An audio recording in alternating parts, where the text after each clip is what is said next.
साथियों, कुछ कहानियां बहुत दर्दनाक होती हैं, जो हमें अंदर तक झकझोर देती हैं।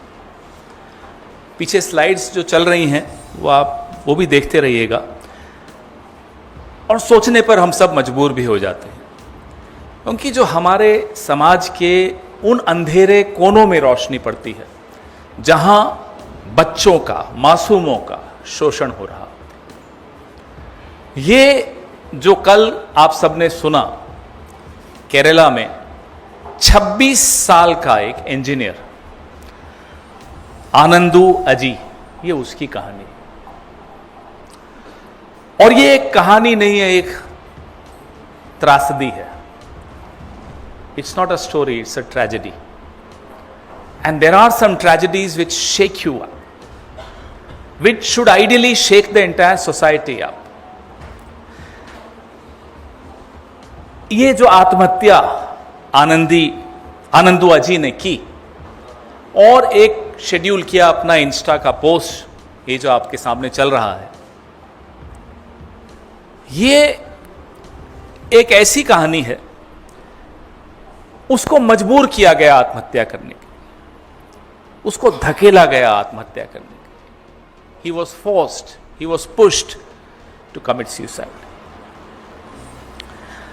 और ये जो पोस्ट है, इंस्टा की जो पोस्ट है, मैं इस पोस्ट को आनंदू अजी की आखिरी चीख मानता हूं, और इस चीख को सुनना और समाज को सुनाना, मुझे लगता है मेरा और आपका, हम सबका फर्ज है, कर्तव्य है।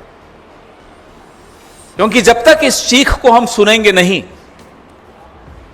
आनंदू अजी जैसी दास्तानें शायद बिना सुने खत्म हो जाएंगी, और ऐसे लाखों बच्चे जो इस तरह से शोषित होते हैं, उनकी आवाज, उनका नाम तक हमारे और आपके कानों में नहीं पड़ेगा। उससे बड़ा पाप और कुछ नहीं हो सकता। कल्पना कीजिए कि एक 4 साल का बच्चा, उसके पिता ने भरोसा करके उसको राष्ट्रीय स्वयंसेवक संघ की शाखा में भेजना शुरू किया, यह सोचकर कि वहां वो कुछ अच्छा सीखेगा। आरएसएस की शाखा के भीतर 4 साल के मासूम बच्चे के साथ यौन उत्पीड़न हो रहा हो, उसको मोलेस्ट किया जा रहा हो, उसको रेप किया जा रहा हो, उसका बलात्कार हो रहा हो, इससे ज्यादा दर्दनाक और क्या हो सकता। 4 साल का बच्चा। और फिर लगातार आप ये स्लाइड्स देख रहे हैं, उसमें वो बताते हैं कि शिविरों में, कैंप्स में, शाखा, कहां कहां उसके साथ किन किन ने इस तरह की हरकत की। उसने एक नाम लिखा है, लेकिन वो कह रहा है अनेक ऐसे लोग थे आरएसएस के जो उसका उत्पीड़न करते थे, और अनेक बच्चों का उत्पीड़न करते। कोई एक आनंदू अजी की बात नहीं है। आनंदू अजी के मुताबिक अनेक बच्चों के साथ ये ओटीसी कैंप्स जो इनके होते हैं, ट्रेनिंग के कैंप्स होते हैं, उसमें शारीरिक उत्पीड़न होता है। और ये पहली बार हम नहीं सुन रहे हैं। 2013 में मध्य प्रदेश के शिक्षा मंत्री का एक प्रकरण बहुत प्रचलित हुआ था। तब भी ये आवाज उठी थी कि साहब, ये शाखा में हो क्या रहा है, ये आरएसएस के अंदर ये सड़ांध जो है, जो बदबू है, वो कितनी गहरी है। आप समाज को सुधारने का स्वयंभू ठेकेदार बनते हैं, आप अपने आप को पंजीकृत नहीं कराते हैं, आपके पास मेंबरशिप की रजिस्टर नहीं होती, आप ये पर्दे के पीछे कर क्या रहे हैं। ये जब उदाहरण आनंदू अजी के मिलते हैं, तब समझ में आता है कि पर्दे के पीछे दरअसल एक सड़ी हुई संगठन जिसका नाम आरएसएस, और उसकी बदबू जब चारों तरफ फैलने लगती है, तब हमें अपना नाक बंद करने का कोई अधिकार नहीं है। हमें बोलने का हमारा कर्तव्य, हमें चिल्ला चिल्ला के लोगों को बताने का कर्तव्य है कि यह है असलियत संघ की। साथियों, जो आनंदू अजी ने लिखा वो तो दर्दनाक है ही, खौफनाक है ही। ये एफआईआर आज हुई, इसमें आरएसएस का नाम नहीं। किस बात का डर है कि जो डाइंग डिक्लेरेशन एक तरह से मान लीजिए, वो उसमें आरएसएस का नाम एक बार नहीं अनेक बार लिखता है, लेकिन एफआईआर में आरएसएस का नाम नहीं है।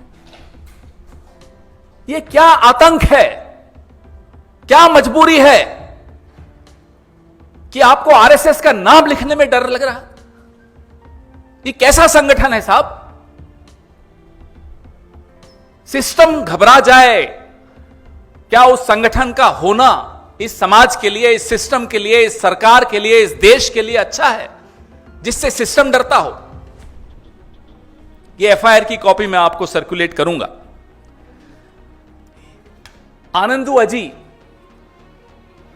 जो उसके साथ हुआ, बचपन से होता आया, उसने उस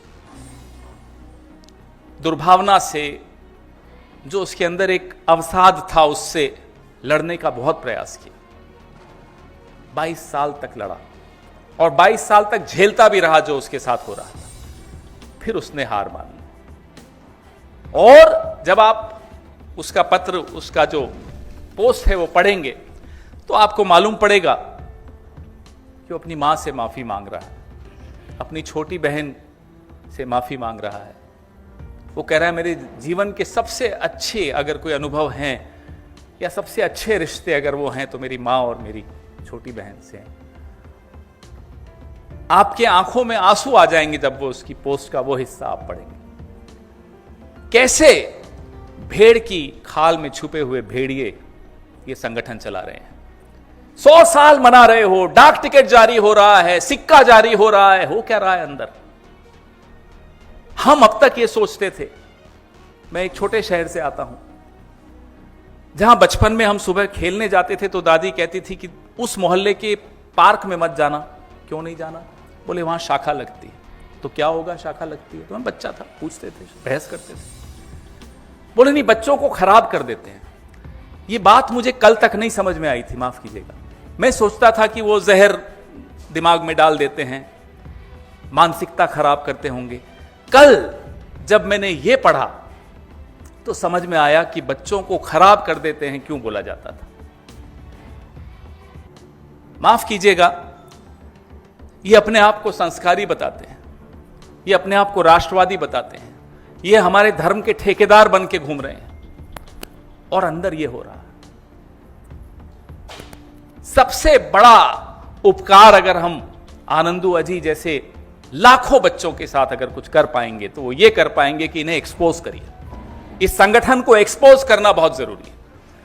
that's the least we can do to Anandu Aji and lakhs of people like Anandu Aji. ये पर्दा हटाना जरूरी है। इस पर्दे के पीछे क्या हो रहा है वो देखना जरूरी है, वो जानना जरूरी है, वो लोगों को बताना जरूरी है।